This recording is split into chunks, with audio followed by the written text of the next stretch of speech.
tumerudi. We are back live. Thank you very much.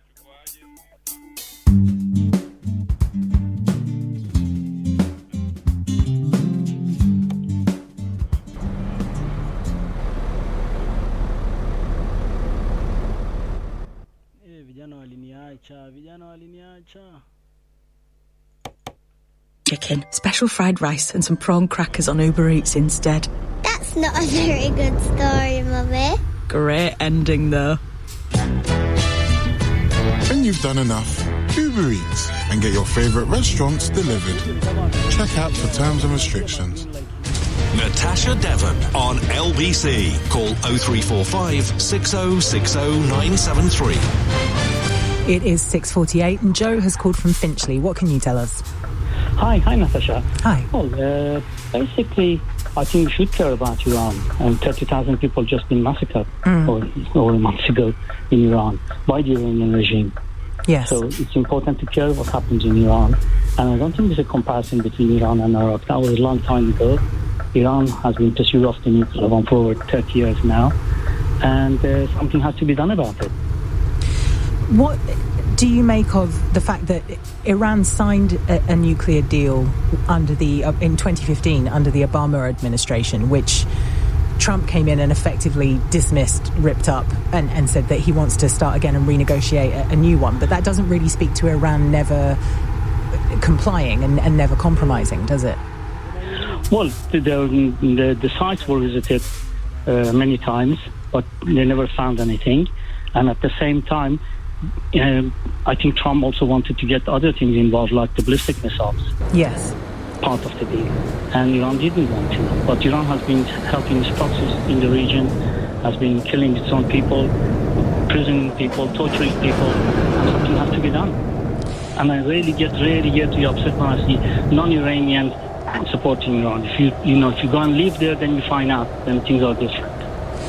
Yes, and that's what makes this situation so morally complicated because, of course, I think most sensible people would support regime change, considering what the Ayatollah is doing to its own people at the moment. However, there is concern, isn't there, that any intervention by the US is ultimately going to make things even worse for the Iranian people. Well, I think Iranian people have had enough, and what else are they supposed to do? They have just sacrificed their lives. They're willing to do anything to get rid of this regime because they're saying anything else would be better than this status quo. So there have to be some changes to what's happening right now in Iran.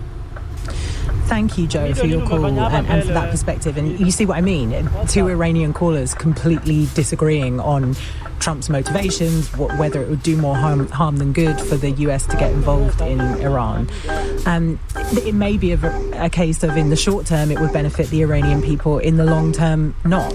Who knows? At the moment, we don't have all of the information. But for me, there are definitely, and as Joe very rightly pointed out, I'm not in Iran right now. I'm sitting here in Britain. But for me, from a British perspective, there are definitely echoes of the early 2000s and the rhetoric that we heard in the lead up to the Iraq War. Paul has called from Eddington. What would you like to say? Paul, are you with us? No, dear. Oh, let's go to James in Watford. James, what can you tell us? Oh, hi there, Natasha. Hi. First-time caller. I was just going to say, have we not learned enough of our mistakes from what we did in Iraq? Do we want to apply the same things again over in Iran? We have, a million people, innocent people died in Iraq. Do we see this? Do we think applying the same logic for Iran, following Israel and US into this is going to be right for us? Basically, are we saying we want to follow what US does? Do we want to follow on the same war crimes that they did? Do we want to apply that to us? Should we follow it blindly just because US is a superpower? Do you think that is right? And why are we doing this? Keir Starmer obviously has no backbone, and he just follows everything what Trump does without any rhyme or reason. Well, I mean, I think himself. I think in fairness to Keir Starmer, he has said no to Trump using UK air bases to launch strikes on Iran. He has said no, and that has annoyed Donald Trump, and that's why he's lashing out about the Chagos Islands. So he's not shown no backbone whatsoever. However, there still feels like there's an inevitability about all this, and you can't look at this in isolation. You have to take into account, Mike Huckabee, the US ambassador to Israel, has been talking recently about Israel expanding further into the Middle East. It's some truly unhinged comments, which we're going to look at later in the show. And Iran is really the only country that could prevent that from happening. And I think you do have to take that into account when you're considering all of this, don't you? But are you saying that what Mike Huckabee said about expanding Israel into the greater Israel, taking land from Jordan, Lebanon, even Saudi Arabia, is that reasonable? These are countries with legitimate rights. No, I'm not saying it's reasonable at all. What I'm saying is that you have to take those comments into account when you look at the US threatening Iran, because Iran has traditionally been the one that has stood up to Israel in the Middle East, and maybe they're trying to neutralize Iran precisely because there are plans for Israel to expand. Well, I don't think Israel should expand, in my opinion. Definitely not. These are countries with people, actual, human beings in there. We cannot be bombing everyone and expanding Israel for the might of America or AIPAC, and then just saying, okay, Huckabee thinks or US or AIPAC thinks that is the right thing to do. Yeah, I'm with you, James. Thank you so much for your call, and I completely agree with what you're saying, by the way. And like I said, we're going to take a look at Mike Huckabee's comments a little bit later. Ahorso has called from Camden. What would you like to say? Hi, Natasha. Hi. I'm actually Iranian living in London, Camden. Oh, hi. Yeah. Hi. There are some points I want to clarify about the first thing you asked one before about the deal Joe Biden and Obama made with the Islamic regime. But I have to tell you that Ali Akbar Saeedi, the former boss of Iranian Energy Commission, had an interview a few months ago, and he was laughing about the United States, and he was bragging how they cheated the Americans, and he made examples in the Iranian national TV how they cheated about that. Their goal is to make atomic bombs. Okay, so and the other issue I wanted to tell you about the stabilizing factor in the regime is not United States or Israel, is a 47-year Islamic regime who supports the terrorist groups from Hamas to Hezbollah in Lebanon, the terrorist groups in Iraq and in Syria. So let us not forget, America is a democracy, Israel is a democracy, but the Islamic regime is the terrorist regime. As an Iranian, I know that because they massacred 30,000 to 50,000 of us in just 2 days. It's the biggest massacre of innocent people since Second World War.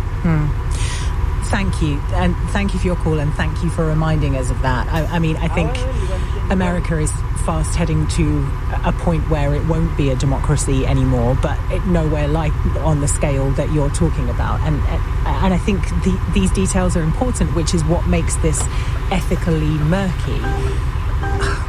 It's so hard, isn't it? Because even throughout this hour, I have felt my mind changing. I don't envy Keir Starmer one jot. Frida has called from Coventry. What would you like to say? Hello, thank you for taking my call. Most important to me is the irony of Trump taking and ripping up Obama's agreement, which worked. And he's only done that because of his attitude to Obama, in my opinion. But more importantly, I think the worry is that Britain is going to be dragged in, whether it wants to be or not least because we would be the first target for Iran, not America. Whereas if it's just America, they will have to deal with America and maybe, I don't know, being sort of flippant, they could start with Mar-a-Lago. But why would we be a target for Iran if we don't get involved? Because we're nearer. And he is already implying we're involved, not least whether he had permission or not, by using British bases for fueling and doing whatever he's been doing up until Starmer. Maybe because of that, maybe that's why Starmer made that public announcement that they can't use the British bases. Yes. I don't know. Maybe that was his way of telling Iran it's not our fault. Well, quite. That's what I mean. And if we don't allow the US to, if we're not an ally of the US in any military action in Iran, then Iran would have no reason to target us, would they? Exactly. That's my point. And that's why I wonder whether they had permission, originally when they were using our bases to use them, or whether they were just doing their own thing, which is what Trump tends to do. Frida, thank you so much for your call. And thank you for being a female voice in this hour. I always find when I talk about war, what is it good for? Sorry, that's my brain's gone a bit ADHD this evening. It's because I've been on holiday this week and I'm not in 100% in professional mode. But whenever I do an hour about war, we're so dominated by male voices. So it was really nice that we got to hear from Frida at the end of the hour there. Now, coming up in the next hour of the show, there is a story in the newspaper today about how OpenAI, who are the owners of ChatGPT, considered reporting the perpetrator of Canada's worst school shooting for decades, but ultimately decided not to because his activities did not meet their thresholds. This is despite the account being banned because he violated its user policy. Meanwhile, several bereaved families are reportedly suing the creators of AI chatbots after they advise users on ways to end their own life. One even offered to write a suicide note. These aren't the only dangers AI chatbots pose. There's concerns about bias, data privacy, cyber fraud, and also accelerating climate change. Should we just ban chatbots until these dangers are properly ironed out? On your radio, on the LBC app, and Play LBC. Leading Britain's conversation. This is LBC. From Global's newsroom at 7 o'clock, Donald Trump says the new global tariff rate on imports to the US will be 15%, not the 10% he previously announced. It's the maximum he can impose after the Supreme Court ruled his previous levies were illegal. The leader of the Liberal Democrats says the government should sue Donald Trump for $100 billion for the damage caused to the UK by American trade tariffs. Sir Ed Davies told LBC the UK shouldn't be so reliant on America. We should do what Liberal Democrats have been arguing for some time, really develop other trade options for our businesses.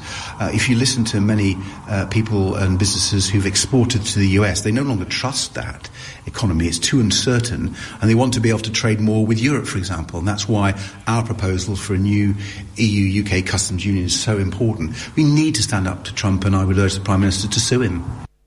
Thames Valley Police is expected to continue searching Andrew Mountbatten Windsor's former home until Monday. The former prince was questioned earlier this week on suspicion of misconduct in public office. Andrew's always denied allegations of wrongdoing. A law to remove him from the line of succession will be examined once the police investigation concludes. A murder investigation's begun after a teenager died in a stabbing outside a mosque in the West Midlands. LBC's reporter Alex Hulse has more from our Midlands newsroom. We're told this happened just before 9 p.m. last night outside a mosque in the Smethwick area of the Black Country to the west of Birmingham City. West Midlands Police say they were called to reports of disorder and found an 18-year-old with serious injuries which he died from. Two other men, aged 19 and 22, were also hurt and taken to hospital, but we're told their injuries aren't believed to be life-threatening.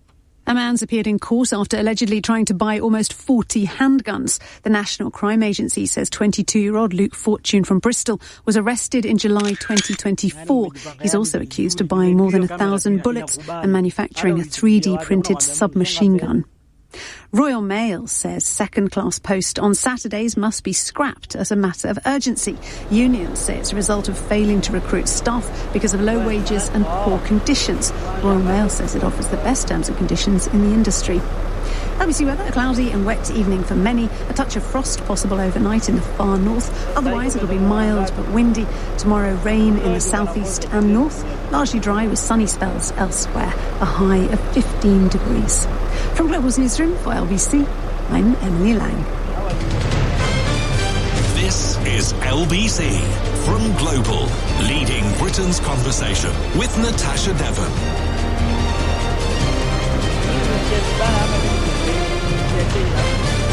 It is 3 minutes after 7. We have a lot of conversations, don't we, you and I, but also lots of conversations happen across the station with other presenters as well about social media and particularly its impact on under 16s and whether there should be an Australia-style ban on smartphones and social media for that age group.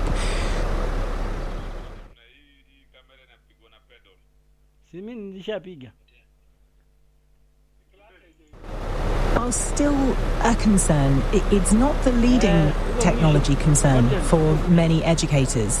What educators are talking about now is chatbots. That's the new frontier. And in particular, there are concerns about young people developing an emotional attachment to chatbots, using chatbots for all of their information, not maybe understanding that they aren't always accurate and that there are biases involved. And because they are programmed to be incredibly sycophantic and incredibly human in the way that they speak to you, not being able to differentiate between that and a real human connection and therefore becoming further isolated. Those are the conversations that are happening in education at the moment. And I feel we need to act really fast on this because we didn't get ahead of the game with social media. The far right did. The far right weaponized social media for its own nefarious ends. They decided what they wanted to do with it ahead of time, and they have done it with bells on. I mean, they really have used it as a propaganda machine. But for the majority of us who aren't far right or an oligarch, we just let social media happen to us. And it was only years and years later that we reflected on it and went, is that a good thing? Should we have let that happen? What damage has it actually done? And there was this real sense that the genie was so far out of the bottle at that point that it could never be put back in. And with AI chatbots, I think there is an opportunity to not repeat that mistake. Kind of picking up on the themes of the last hour, actually. Are we repeating the same mistake again? And I wonder whether you would support me in my tentative assertion that we should just ban them until the significant problems with them can be ironed out. 03456060973 is the number to call. You can text 84850 or send a comment to LBC via your Alexa. You know, when you have conversations about says, oh, no, banning doesn't work. What we need is we need legislation and we need them to have regulation on them so that we get the benefits with none of the drawbacks. Well, it's become very clear that these companies don't have much interest in regulating themselves. And when it comes to regulation, it's incredibly difficult because the technology develops so fast. Listen to the Technology Secretary, Liz Kendall. She was on with my colleague Nick Ferrari, and she spoke about that exact thing, how it's really difficult for the government to keep up with the pace of AI. AI chatbots weren't around when we passed the Online Safety Act, so some of them are covered. If chatbots use live search or if they share content between users, they are covered by the Online Safety Act. But if it's just you and the chatbot alone, they're not. Now, and we've heard lots of things about young people sort of developing this personal relationship with the chatbot like it's a human being and some terrible consequences of that. So we don't know how this technology is going to change. And the truth is politics seems very frantic, doesn't it, Nick? Yes. But sometimes it's actually very, very slow. And we can't allow that to happen as technology is moving so quickly. And earlier this week, Sir Keir Starmer said that the government had started to take aggressive action to regulate AI bots. We also need to do with AI bots. This is something relatively new. And we saw with Grok, did you see the thing with Grok just the other week? An AI bot that allowed you to instruct it to undress people. And it did. It was disgusting. Absolutely disgusting. And we went into battle on that because I thought this is not good enough. We went into battle, we made the necessary steps, we threatened action, and we won that battle in relation to Grok, but we've got to do it with all AI bots, and we will do it. And we can do that by amending some of the legislation that we've already got in place. So that is where we're going with this. That is what we need to do. The status quo is not good enough. We need to protect our children, and this government is making protecting our children a number one priority. But sorry, I'm saying but to Keir Starmer like he's here in the room and he's just said that. I've got two problems with that. First of all, he's talking about Grok and the fact that it was used to create abuse images of women and children, as though, first of all, Grok is the only AI that is capable of that. And secondly, as though that's the only issue with AI. And it's not just children that are vulnerable to this. And the problems of these AI chatbots are so vast. I was looking at a story earlier about apparently OpenAI said it considered alerting Canadian police last year about the activities of a person who months later committed one of the worst school shootings in the country's history. And the activities of this person on the bot were sufficient to get their account cancelled, but not sufficient for it to be reported to the police. But the fact that this technology can be used to essentially train yourself to commit a terrible, terrible atrocity should concern us all deeply. There's also so many stories about bereaved families trying to get justice because somebody has used a chatbot to advise them on ways to end their own life. And one even offered to write a suicide note for a person. So somebody who is in mental distress. There was another story I heard where a person, their psychosis was made worse by an AI chatbot because they were absolutely convinced that they had come up with something that would rival E equals MC squared. An absolute genius bit of thinking that would change the world. And the chatbot, because they are programmed to be sycophantic, kept telling him that he was right. And this guy was calling NASA. And NASA was saying, this is nothing. You haven't discovered anything. And the chatbot then started saying, well, no, NASA, they just don't want you to know how clever you are. And this guy ended up having a breakdown because of that scenario. The impact on mental health is absolutely huge. And that's before we even get into the fact that they're not accurate. They're really not. People are relying on chatbots to give them information. I've seen so many videos of people asking chatbots answers to questions that we all know. Like I saw one the other day of a guy who held up a cup, but he held it upside down in front of the chatbot. And he said, could I use this as a cup? And the chatbot said, well, no, you can't use it as a cup because it's got a hole in the bottom and there's no hole in the top. So you couldn't drink from it. And then he says, well, my friend gifted this to me as a cup. And the chatbot says, well, your friend must have gifted it to you as a joke or a novelty item because there's no way that this item could be used as a cup. And he's just holding the cup upside down. And that's a ridiculous example because we all know what a cup looks like. And we all know that if he just turned it the other way up, we could drink from it. But the point that this person was trying to make is when you're asking the AI about stuff that you don't know about, it's also sometimes wrong. And you wouldn't necessarily know because unlike what a cup looks like, you didn't know the answer to begin with.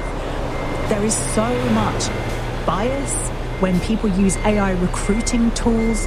It's discriminating against women. It's discriminating against black people. If you have a hobby that suggests that you might be a woman, or if you went to a college that had a high proportion of black students, the AI takes you out of the recruitment process because it's trained on human intelligence, and humans have these types of explicit biases when they are recruiting. And you have the fact that there are concerns that AI could be used to launch cyber attacks. There are concerns about data privacy, that when people are using these chatbots, they're just giving all of their data to it, and that could be used to clone people's voices, to cause all kinds of damage to people. And then, aside from job losses as well, that's the other thing that we have discussed here several times about how AI is coming for all of our jobs. And we seem to be just kind of accepting that because we're like, oh, but I can ask ChatGPT to make a cartoon of an octa wearing a hat, and that's amusing to me, so it's okay, that's going to take my job. Like, why are we doing that? Why are we allowing these nefarious people to create a situation where we're all unemployed and then the rich get richer and the gap between rich and poor grows? But then you've also got the fact that it's accelerating the loss of our most precious and most scant resource, which is water. The use of generative AI, absolutely, it uses so much water. There was a piece that I was reading in Forbes where it was talking about these huge AI data centers which are hoovering up water. The United Nations have already warned that by 2030, the water shortages that we're already seeing in some areas of the world are going to spread. And there is going to be a scenario where we're going to have to fight for this precious, precious resource of water. And I think that, and I've had arguments with people when they do send me a bit of AI slop, which is, you know, the cartoon otter in a hat dancing. And all I can think when I see that is that's a glass of water that was used to make that. So there are all of these glaring issues with it. You've got, it's worsening people's mental health. It's telling people how to commit crimes. It's not even accurate. It's accelerating the climate crisis. It's accelerating the unemployment crisis. There are all of these issues with it. And I'm not a Philistine, despite how I might have sounded for the past 10 minutes. I actually really like technology when I can see that it's benefiting humanity. And I'm not saying that there is no room for this kind of technology in our future. What I'm saying is they need to iron out these problems before this becomes a thing that we all just routinely use all the time. And I know loads of people use AI chatbots like ChatGPT. And even Boris Johnson was wanging on about it on a TV show a couple of weeks ago. But I don't, for example. I would rather use my brain. And I know loads of other people that also don't. So it's not like social media where pretty much 90% of the population are using it yet. It's still a relatively niche thing. So I say, ban it now. It's the only way to force change. We saw that with Grok. There was a threat that X would be banned in the UK. And then they U-turned on the Grok thing, having initially said, oh, it's just really funny that it's creating child and women abuse images. They went, actually, we will sort this out because it hurts them in their pocket when you stop users from accessing their product. So that's why I'm saying ban it now and say, come back to us when you've found a way not to hoover up fresh water and when you've found a way so that it's not going to come for all of our jobs and when you found a way for it to be more accurate and to protect people's mental health, and then we'll use it. That is my hypothesis to you. That's what I think we should be doing. And I want to know what you think of that idea. 0345 6060 973 is the number that you need. You can text me on 84850 or send a comment to LBC via your Alexa. You're listening to Natasha Devon and the time is 7:16. At TfL, we're helping make roads safer. We're continuing to roll out lower speed limits because 20 miles per hour roads have already seen 24% fewer collisions causing death or serious injury. We're also improving junctions to help keep you safe and improving visibility for our bus drivers with new wing mirror cameras. Search TfL Improvement Plan. To the Mayor of London and TfL, every journey matters. Comparison of collisions data before and after implementation of 20 miles per hour speed limit.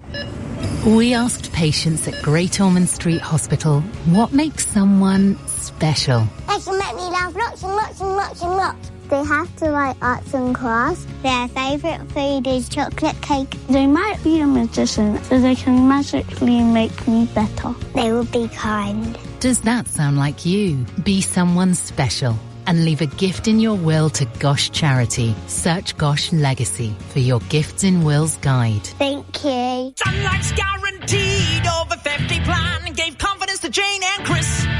With their insurance sorted, they're becoming naturists, cutting loose in their birthday suits, feeling elegant and free. But when they answered the door, the postman saw more than he expected to see. Sunlight, a little confidence goes a long way. No medical questions and a cash payout. Search Sun Life cover today. Premiums paid could exceed the payout. Full cover after 1 year. Ages 49 to 85. This is LBC. Message Natasha Devon on WhatsApp now. 0345 60 60 973. There's a lot of people who are texting in to say this is an impossibility. You can't ban chatbots. Andrew says it's like saying you need to ban websites that people can make their own. And I hear you, but most people don't know how to make their own. And most people use something like ChatGPT or one of the other chatbots that is available, that's given via a company that has created it. And those companies have the resources and the money and the know-how, the expertise, the people power to be able to, I'm sure, iron out some of the major glaring issues with this type of technology at the moment. It is harming us. It's harming us already, and it's only going to do more harm as time goes on. So I say we don't actually need it. I don't think your average person needs chatbots. And I know it can be helpful. I know it can be helpful, for example, if you're dyslexic or if you're neurodivergent and or if you're busy and you need it to write your emails. I know it can be helpful. But I don't think that negates the enormous amount of glaring harm that it is doing. And right now, there are no guardrails on it. And the government can't keep up. They literally cannot put in laws quick enough. And people are having their data stolen. People are having abuse images created of them. People are having mental health crises. And quite literally, like this example in Canada, people are dying as a result. So I say, we go to these companies and say, you can't operate in the UK until you sort out these issues and show that chatbots can be an unalloyed good without any of that other stuff. I want to know what you think of that idea. Neville has called from Bognor Regis. What would you like to say? Oh, good evening, Natasha. Good evening. Yes, well, my worry is that it's entirely possible that this AI may well eventually conclude that it's better than humans. Of course it will. Making decisions, which could happen, I think, could happen a lot quicker than we actually imagine. I mean, the problem is when it starts manufacturing itself, then it might well be that it doesn't need a human to even switch it on, let alone switch it off. And that's what they're working on right now, the AI that creates its own AI. But of course it will conclude, because imagine being a piece of AI. You would look at humanity and go, well, you all seem to have a major problem with getting along with one another. You're destroying the planet, you're killing each other, and you're doing a load of other really daft things. Yes, and we're just logic. Yeah, exactly. And it might just turn around and say to itself, well, we'll run the economy. Yeah. We'll set new parameters for the whole world to work within, and heavens above, if anybody goes outside of that, who knows what could happen. And the other thing is, of course, with the job situation. Yes. I mean, that is so many people are frightened. Everybody that I know that works in an office or on a computer, be it an accountant, a solicitor, all those types of people are worried that sooner rather than later their jobs might be at a very serious risk. It's already happened to many people have been let go of because of advancements in AI. And you've only got to look at what's happening in Argentina at the moment. I mean, admittedly, you have, a president there who has been praised by a lot of right-wing figures in this country, but basically came in, got rid of unions, said there has to be a 12-hour day, reduce the minimum wage, widen the gap between rich and poor. But people are taking to the streets because they can't afford to support themselves. And I don't understand why people aren't more worried that that's going to happen here with AI just sticking its tendrils into all of our businesses. Absolutely, and I think before we had a conversation about universal basic income coming into the frame, because at some point, if people are going to lose all these jobs and they're not going to be created, more jobs aren't going to be created, then what do? We have human beings wandering around looking for food? That's the question. Neville, thank you so much for your call. And these conversations always end up back at universal basic income. And it seems like one of of those things that's been said so often that it's become almost a cliche, but it's become a cliche for a reason. It's because people can't see any other way around this. How are we going to survive this becomes the question. And people just seem to be sleepwalking into this situation. And like I say, it's not that I have an issue with the technology per se, it's that no one seems to be acknowledging the harm that it's doing. They're just looking at the dancing otter in a hat or the animated baby that they've made dance like Michael Jackson and going, oh, that's funny, I'm going to ask ChatGPT how to fix a plug. Oh. And they're just not thinking about all of the damage that is being done. And it's so dangerous, because this is exactly what we did with social media. We were just looking at videos of cats, and then before we knew it, it had done so much damage and we'd sort of forgotten to notice, and now we're frantically scrabbling around trying to undo that damage. We need to get ahead of the game on this one. And I wonder if you think my idea is too draconian, what you think the solution is. 03456060973. Harry has called from Maidstone. What would you like to say? Hi, how are you? Really well, thank you. I'm a bit worked out, but I'm all right. I think you're totally wrong. Okay. Totally wrong. Now, it's one of those revolutions in technology that comes along every few hundred years or something like that. And this is the biggest one that has ever been discovered, developed. Going back to before people could write books, you could turn around and say, how damaging are books? How many people over the last 1,000 years have killed themselves because of what they've read in a book? Same goes for the invention of the internet. What you're advocating for is basically in the 1980s, before the internet came out, or the 70s or whenever it was, to say, no, we're not going to have the internet and we're going to not have online features in the UK because it's dangerous. It's the future. But I'm not I'm not saying ban it forever. What I'm saying is leverage the prospect of a ban to make the companies iron out the issues with it. Because no leverage. Because you would feel that that point that you just made about books, well, we clearly do, because when we threatened to ban X in the UK, they sorted Grok out. Yeah, but that's because of money. Eventually, that's not going to be an issue to these AI companies. AI can do everything that a human can do better. But you would feel differently, wouldn't you, if it had been your child that had gone to that Canadian school where that shooter had gone in, having been advised by chatbots how to conduct that crime? Yeah, of course, but that's not necessarily the fault of AI. The AI in that situation obviously influenced that person to... I don't know the story, to be fair, so I won't comment too much about it, but... if you look at all the mass shootings and all the mass shootings that were caused by AI, it's a fractional amount. So using the example of a school shooting to say we shouldn't have AI, and the idea, with respect to you, I don't mean this in any way, I think it's because you and a lot of people may be uninformed about what AI can actually do. The idea that it just creates cat videos is just ludicrous. No, I know it does lots of really good things, and I'm not saying that we shouldn't use it to, for example, I know that there are steps being made in medicine and in surgery, which is and in curing diseases, which is being aided with AI. Of course we should use it for that. What I'm saying is, for your average person who isn't a genius or a scientist is using it to write their emails and to make cat videos. That's what I'm saying. It's the easiest route to a conclusion. Now, if you can produce the same output with the use of AI in half the time, instead of saying, well, no, let's ban AI and let's use double the time to produce the same output, why are we not embracing it?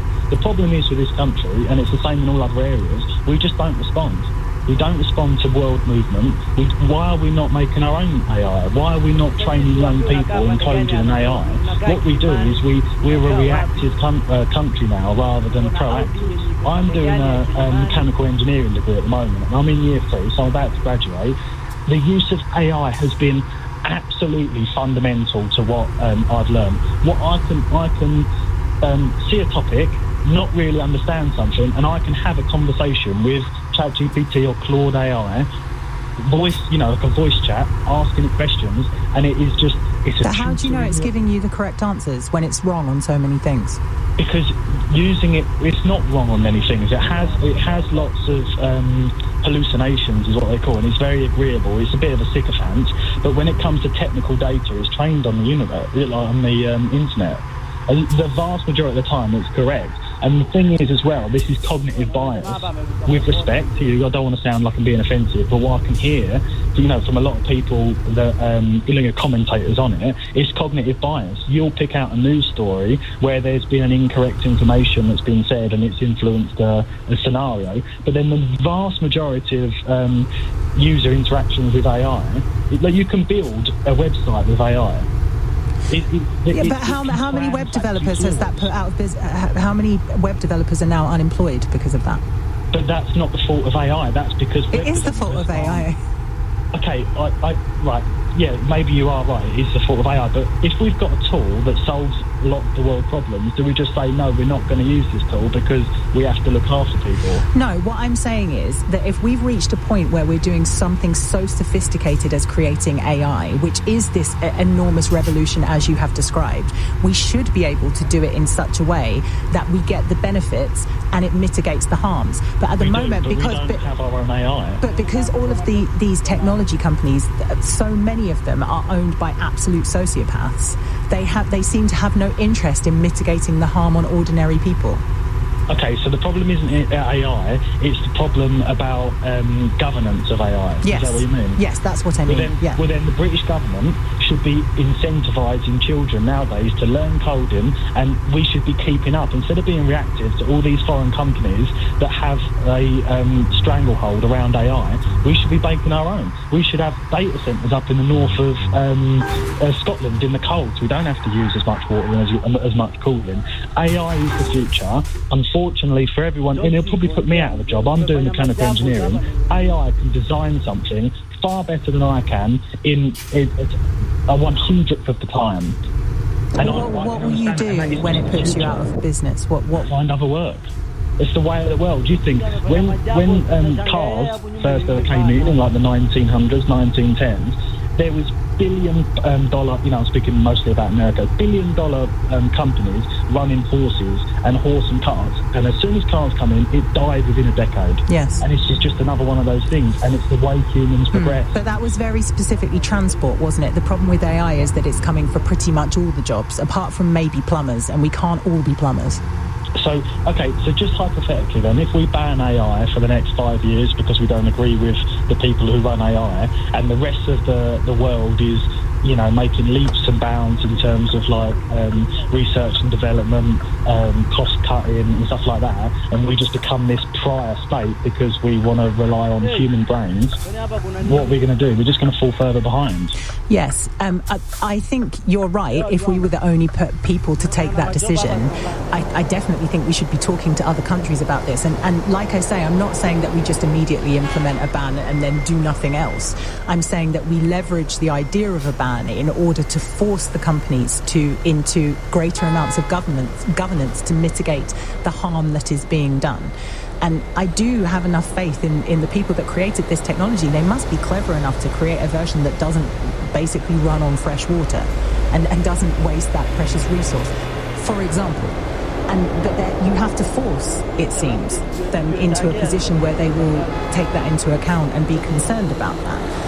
Harry, thank you so much for your call. You have genuinely made me think. And also, I did ask the question, if not a ban, then what? And you've given a really good answer to that question, which is we create our own AI here in the UK, which would involve us being trained in it and knowing about it, which is happening. We have tons of AI experts in this country and lots of children that are getting to grips with it as well. So, Harry, thank you so much for your call. If you want to get involved, 0345 6060 973 is the number to call. It's 7:31 and it's time for your news headlines with Emily Lang. Donald Trump's announced he's increasing his global tariffs from 10 to 15%. It's after the US Supreme Court ruled yesterday that the duties he imposed in April were illegal. But the president signed an executive order last night enabling him to bypass Congress and impose a worldwide tax. Police will continue to search the former home of Andrew Mountbatten Windsor tomorrow. The former prince was released under investigation on Thursday on suspicion of misconduct in public office. He has denied any wrongdoing. NASA says the launch of its lunar mission will almost certainly be delayed. They've spotted problems with the system's helium flow in safety checks. The Artemis 2 mission will see astronauts sent to the moon for the first time in 50 years.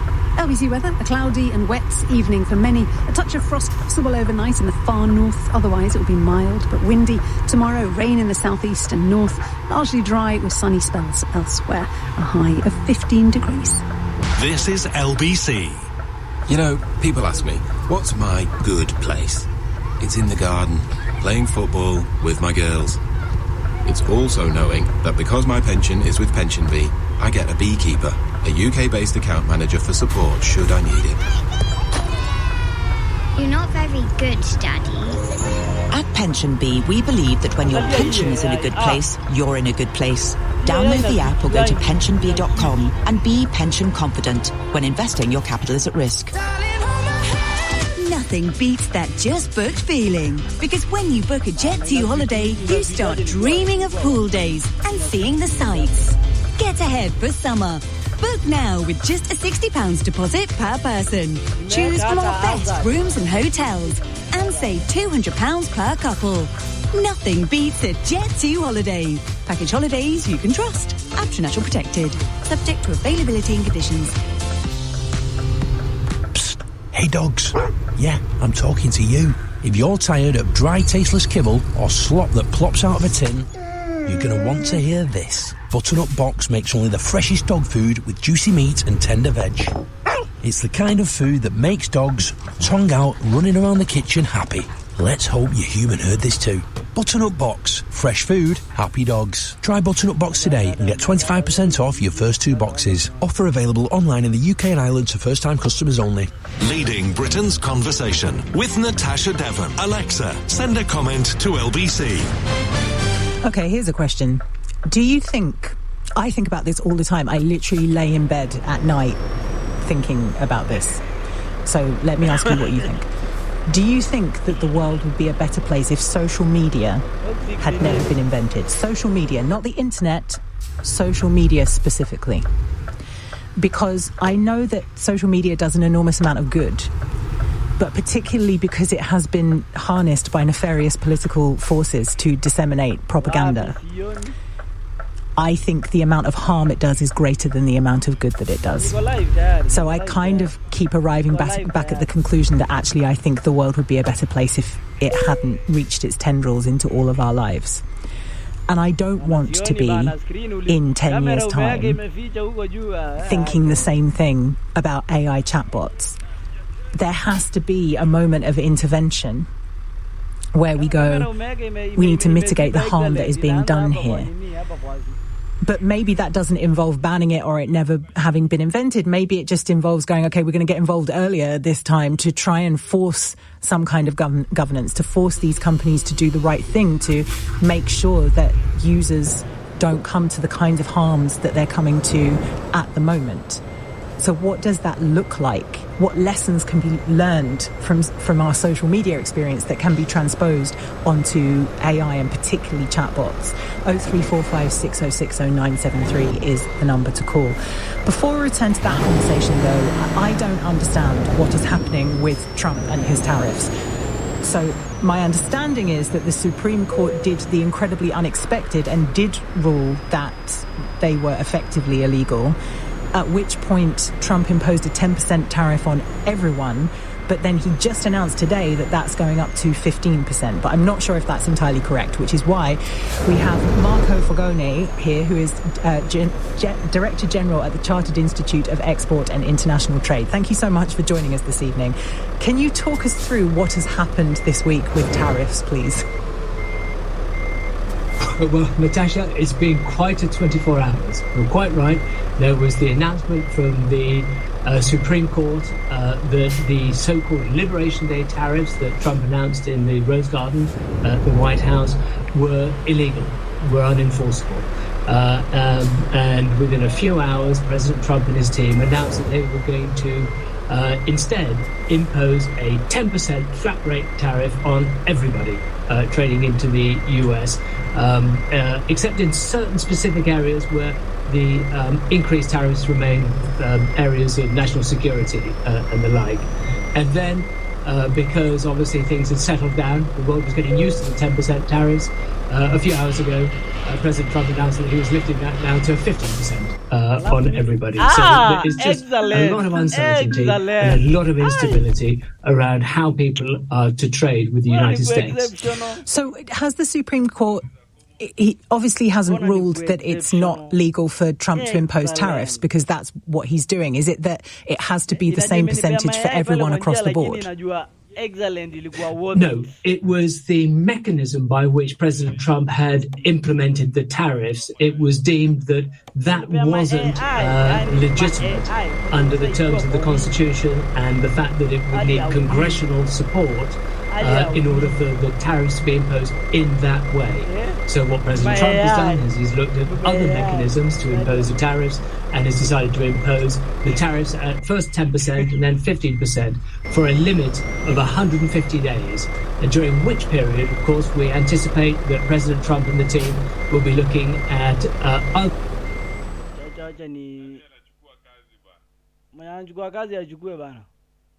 wenye mko na shida ya kupeana kazi.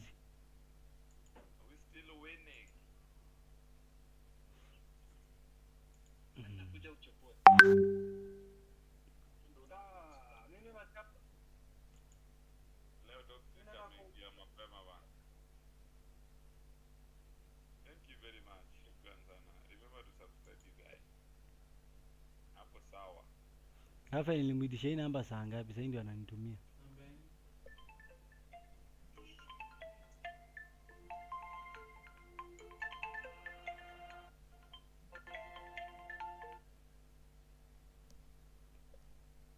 Yes.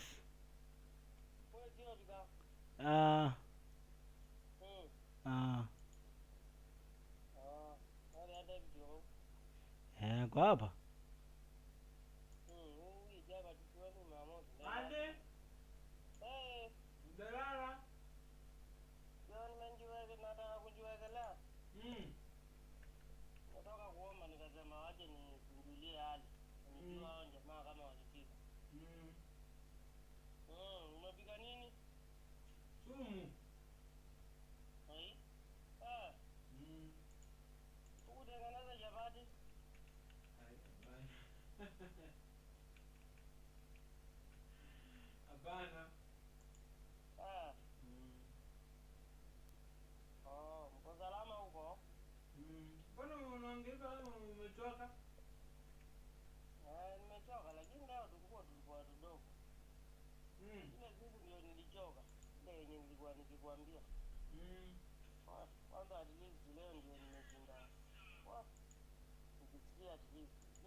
Kilifurahia.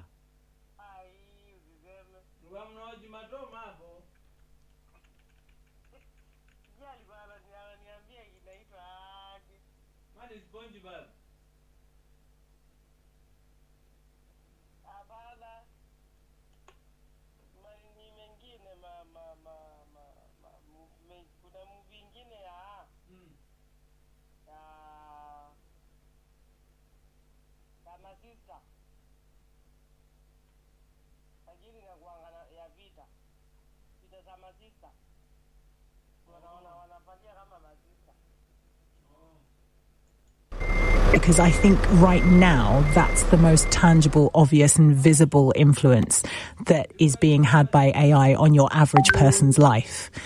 And it seems to me that there's an awful lot of harm being done that really there should be guardrails against. So what do we do about it? 03456060973 is the number to call. Andrew has called from Oxford. What would you like to say? Andrew, are you with us? Okay, let's go to Daniel in Stoke Newington. What would you like to say? Hi there, how are you? You okay? Yeah, very well, thank you. What would you like to tell us? Good. Okay, so I agree with you. I am very wary of artificial intelligence, but what I can see has changed in the last couple of weeks is the United Kingdom's alliances have slightly shifted. So the way the US is behaving at the moment is less than ideal. Most of the large AI companies are based out of the US, and we can align ourselves with China, who is cracking down on AI chatbots. Are they really? They are, yes. There's an article on the 29th of December 2025 on Ground News. I found it. China to crack down on AI chatbots around suicide and gambling. Okay. So this is quite interesting. The point is, the crux of what I'm trying to get to is the British government needs to start regulating AI and start regulating hard. They need to get together with mainland Europe and other countries around the world and really, really, really start to regulate. Else, it's going to be exactly like what you're envisioning with social media. Yeah, I agree with you, Daniel. Thank you so much for your call. And it's so interesting what you said there about China, because something that I discovered when I was researching, I've got a book coming out in the autumn. You'll hear all about it, don't worry. But when I was researching that, I was interviewing lots of experts about social media and AI. And one of the things that I learned is that the reason that so many social media companies that operate in the West can't operate in China is because the Chinese government demands that they show the algorithmic mechanisms by which their social media platform works and how information is fed to users. And a lot of social media companies are not prepared to do that. But I think that's a really good idea, that the government should understand how its citizens are being fed, potentially radicalizing, potentially dangerous, potentially illegal content, and what it is that they're doing to kind of funnel that content to citizens. I think government should have oversight of that, and of course there are issues with free speech in China, and I'm sure that it's not implemented perfectly, but it doesn't mean that that's not a good idea. And the idea that there should be tighter regulation, particularly around suicide and gambling when it comes to chatbots, I think, and China have done it. If China can do it, why can't we do it, is the question. Noel has been in touch on 84850 and said, I suffer with mental illness and have done for a very long time. Part of the support I reach out for is on social media groups, and I know through my activities there that many people cannot afford to access effective counselling, so use their chatbots instead. Yes, I mean, I can see that is a would-be.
No, usahau sana.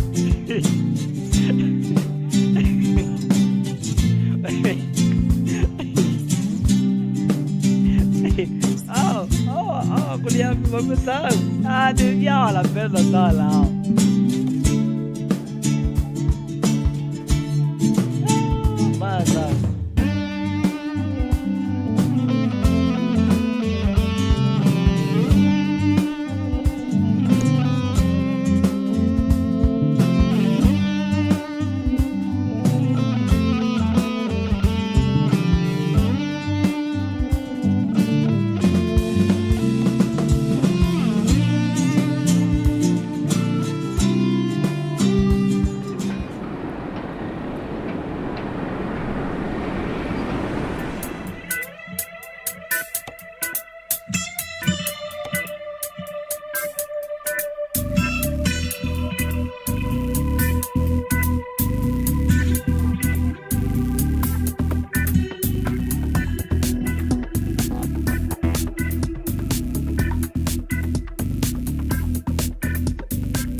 unajaribu kusema huyu ni muskali, huyu hata hii ndio muskali.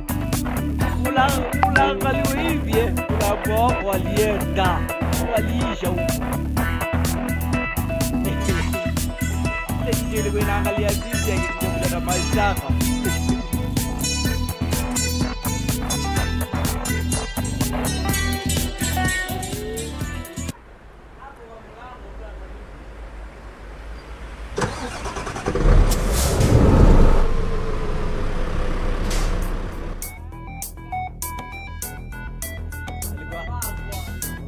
Alikuwa anakuja mazambaya anapata jamaa kwa kwanza ndio anaojidudu. Anafungua kama mlango hivi na jamaa bali amekaa. Yeye na mlango wanaona na dropa. Wewe bado ujumulia na ngo gani lazima atajua gani.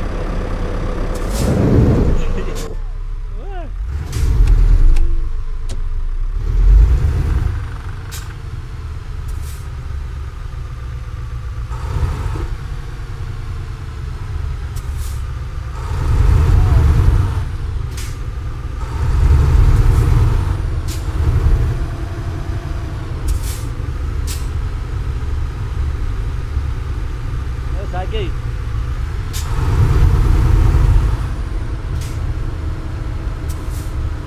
Niliacha nikipiga reverse hapa ikaniambia you know what? Choose two options. Wait for response ama roll. Shut down that. Hata zipi reverse hapa.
Yaani Scania hata hizi maliza 1,000.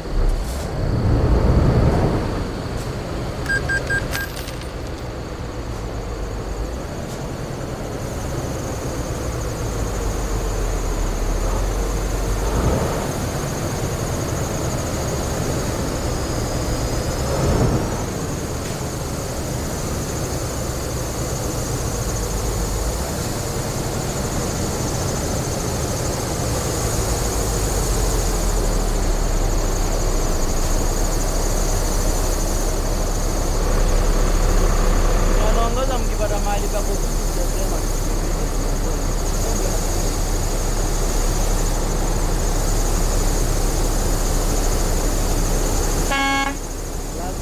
lazima hizi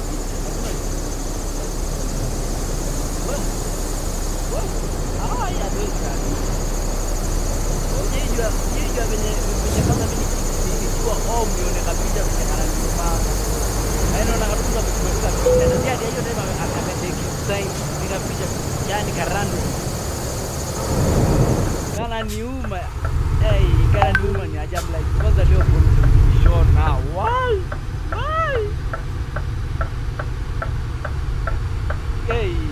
leo watu wako wote hadi mimi tuna mimi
Jamaa amezifuata mpaka parking lot.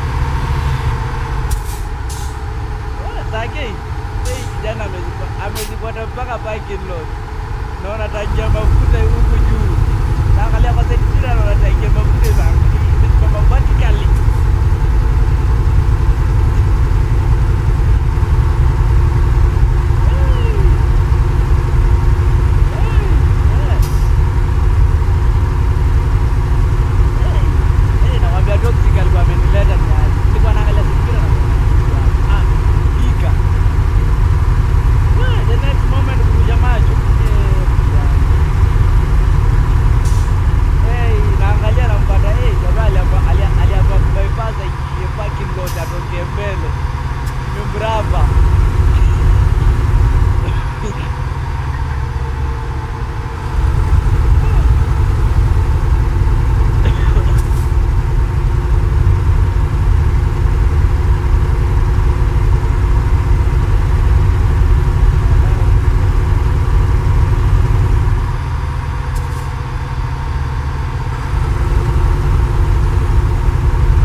Usipomuona anakausha.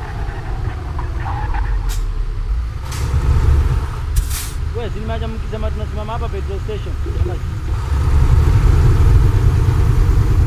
nimeacha nani amesema hiyo? Don. Wewe ndio uko peke yako.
Hey.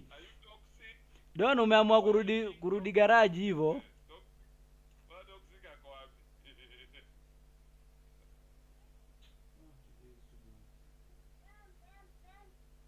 Sasa unasemaje unatugoja hapo kwa boda before upande meli ama? Ama ulikuwa unataka kutugoja wapi wewe? Kwa hiyo petrol station iko after kupanda meli.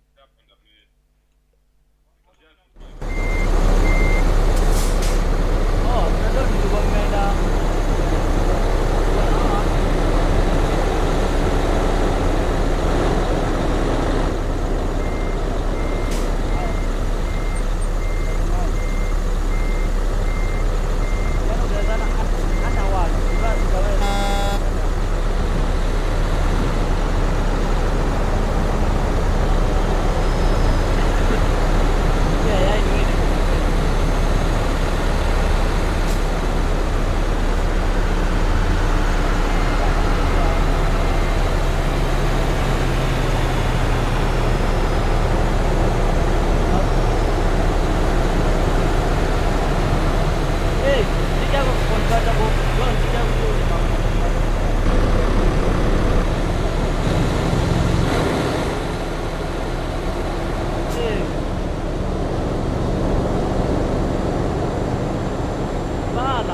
Picha lazima, hata unajua. Picha tushapiga. Don't slow.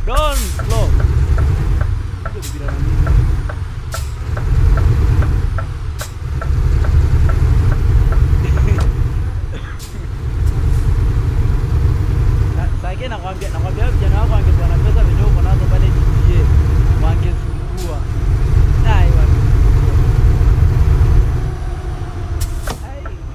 Unasikia sasa hivi wanajipiga kivua huku niko na pesa.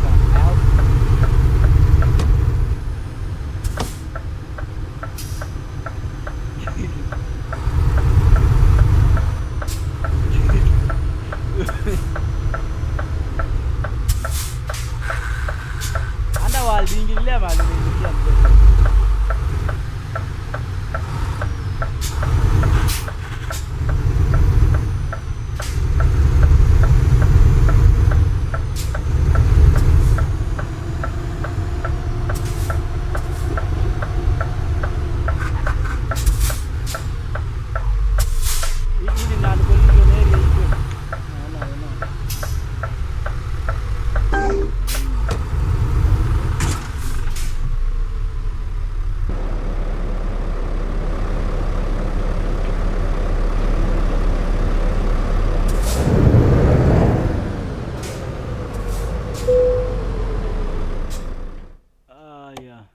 Sasa umesema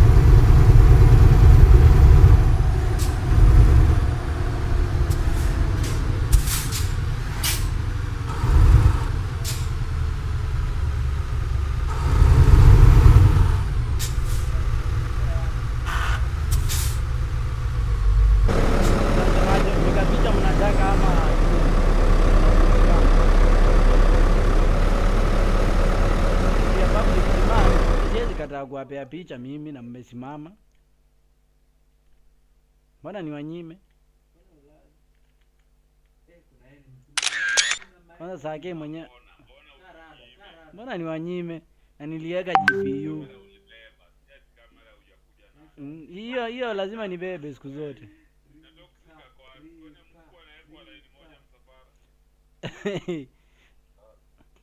I think you are not getting the point.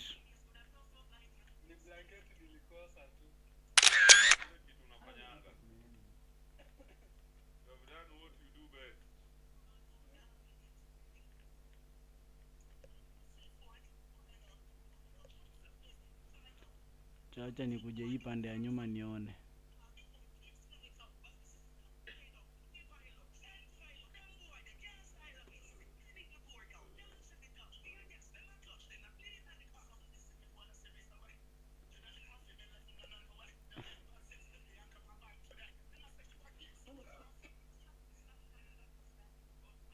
Don't usikuwe na wasiwasi.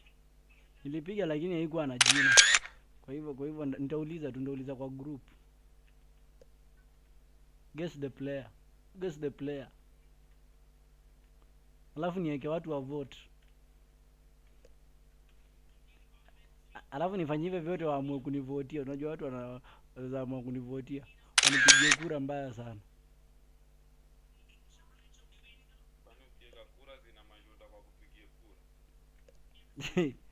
Si siku zote bana. Inategemea unajua kura kuna kura zingine vizuri lakini zingine zi.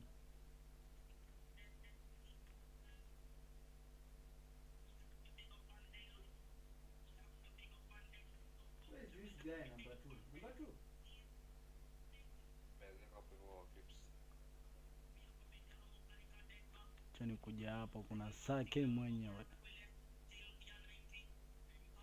Niweke hii kamera hapa katikati. Kwanza ingekuwa Dona anaweza rudi asimamie hapo nyuma yetu hapo katikati hivi. Kwani toxic afiki? Relax my boy.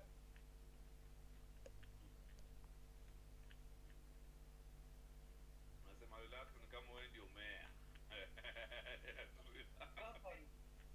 Tosi. Sawa bosi. Huko atupige NFS huko. Uko na Sake anakukick out huko.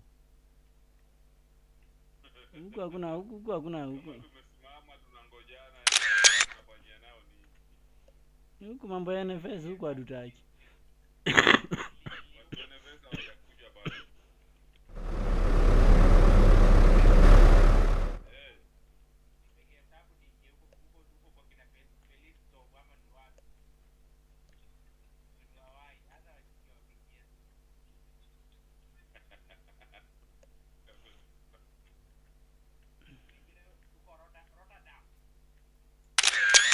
Hey, toxic naye ndio huyo amefika.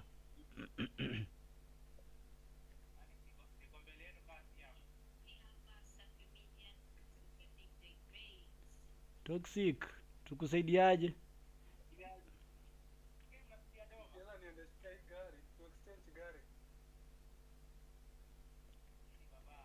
We, Toxic ameenda wapi?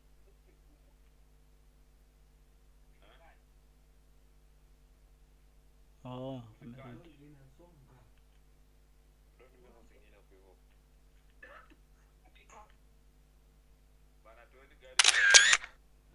Kuna medic wewe.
namba ya Sake? Una namba ya Sake? Hizi vitu utakuwa unaweza ziona. Hata uwezi soma. Utakuwa unaziona black and white. Hey, patana na Sake nyuma ya tent. Get yourself sorted.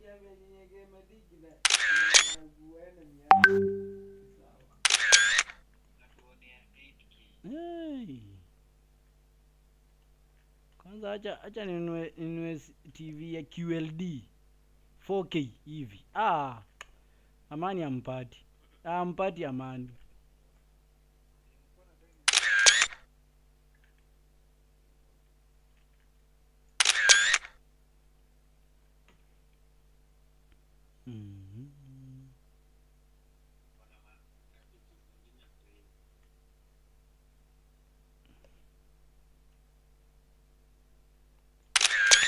Hiyo iko sawa. Hiyo iko sawa. Hiyo iko chonjo.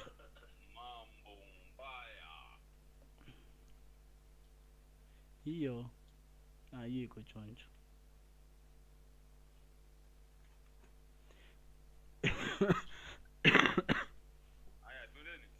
Hey, O'Reilly ashaanza. O'Reilly ashaeka kitu. O'Reilly kijana mambo mbaya. Sasa tunataka Alan adeliver Mamush.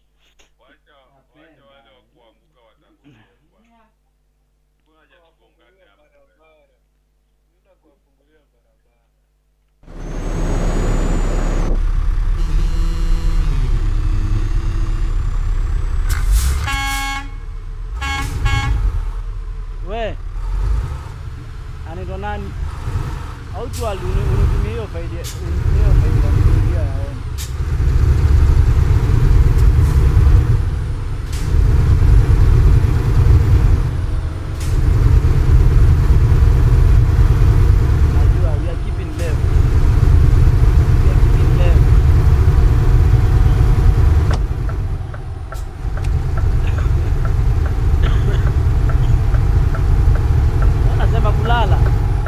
Shida ya kulala ni kenye umebeba.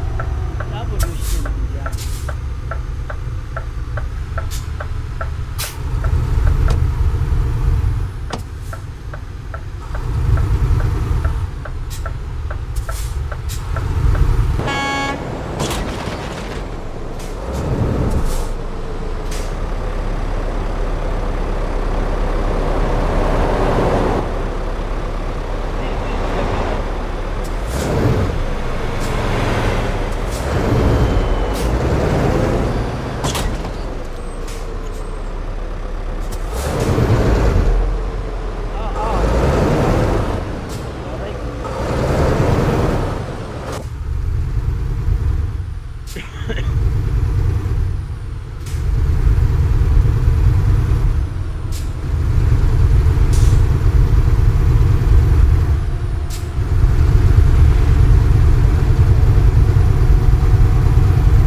boksi kama alijaribu usherati kama imekwama.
Sage kuja pole pole.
unaona tu bypass tu chini unatokea mbele.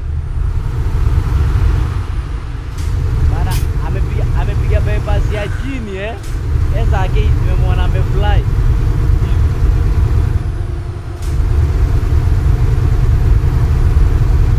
Ngani nini mbona anajifanya amesahau.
hiyo aje.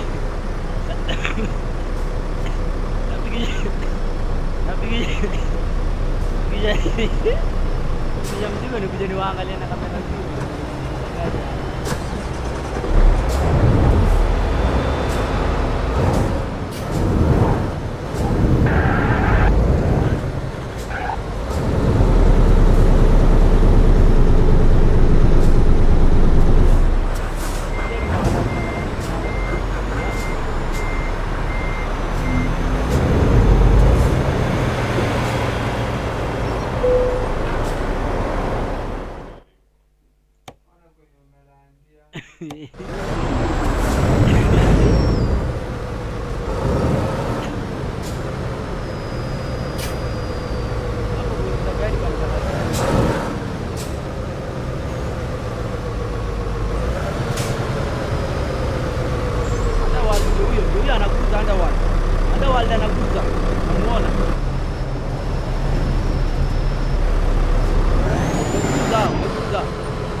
nimewekwa na bado ni Ronaldo.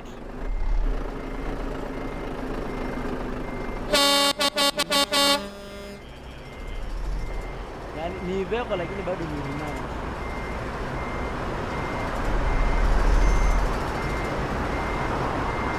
Tena kuondokea hapa na hapa ni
karibia hapa.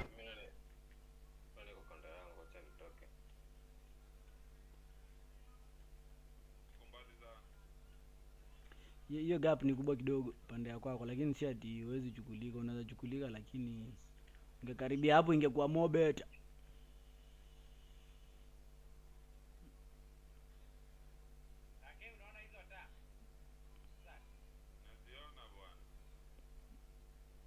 Anda waldio kuona unaituma pale juu yangu. Sawa. Ni wadhani kama unataka kuingia hapa katikati ya Sake. Niangalie nini? Angalia maagizo hapo. Msana tipia di bro. Kwa nini uko na gari? Dola mlifunza dola kuteleport hadi paki na teleport tu. Ana hiyo time quest. Anaiweka hapo tu la kamera 0 ka.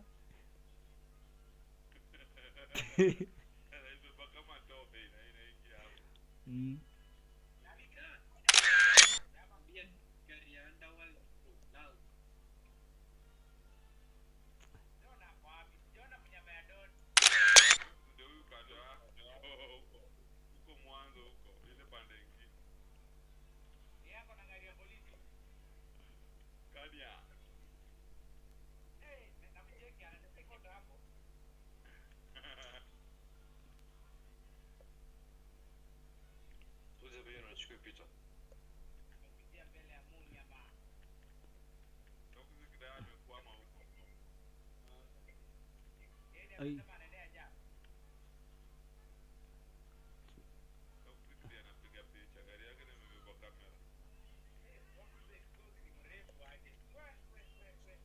Acha niweke toxic kwa picha asiseme oh.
Arsenal next wako na Tote.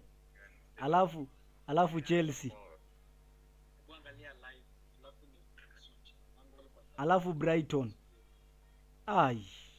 Napenda tu. Eni.